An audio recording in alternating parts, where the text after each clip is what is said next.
Welcome to the J.D. Power Seat. We're here with Harry Hynekamp. You're in customer experience with Mercedes-Benz USA. That's right. I'm the general manager for customer experience. General manager. That means general manager in Mercedes-Benz world is you're the top dog. I guess so. That's the way that vernacular goes. Yeah. So when it comes to customer experience, what are the priorities from Mercedes-Benz perspective with dealing with customers? Yeah, so I think in today's day and age, I think we all realize that the automobile industry is probably going to change more in the next 5 years than it will in the last 131 years since we invented the automobile. So I think a big focus is obviously a little bit on the digital side, right? People talk about digital being the big disruptor. I take issue with that, being the customer experience guy. I really think it's customer experience that is the big disruptor.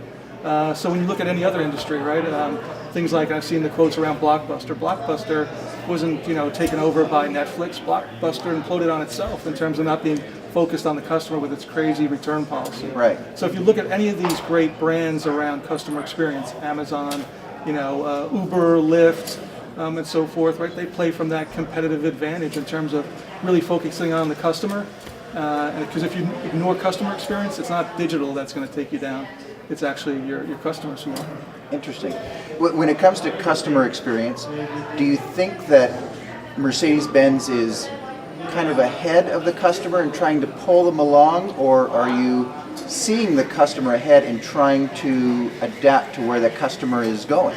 Yes, that's an interesting question, right? I mean, so we wouldn't be where we are if we weren't always focused on the customer, right? And so ultimately at the end of the day, to live as a brand, you need more customers to choose your sales team, your service team, your brand, your dealership, right? So it's always about how do we make more customers choose us. So customer experience always has to be part of that lifeblood. But I guess it's a little bit of both, right? You've got to, one, meet them where they want to be met today, but also figure out, well, where are we going? What's the next level of great innovation? What are people, their dreams, they don't even know that they want just yet? How do we start filling in on that? How do we start delivering experiences and a value proposition that folks aren't even contemplating, and so we can wow them, surprise them, delight them, right? Is there one experience, Harry, from a Mercedes-Benz perspective that you think separates the brand from other luxury brands?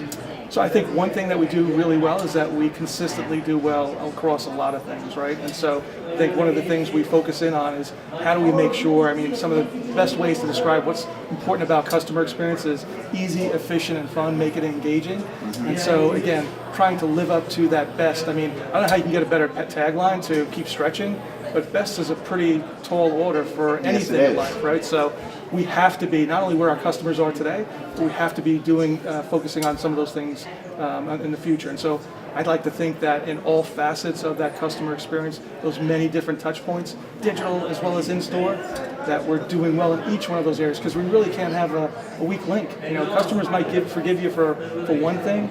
You start having 2 or 3 issues with any vendor, with anyone you do business with, you start questioning it. And so I think for us, one of the things we do really well is we're very consistent at delivering and living up to our tagline of best or nothing across a lot of different touch points. Great. Harry, thank you. This has been Harry Hynekamp from Mercedes-Benz USA and the J.D. Power Seat.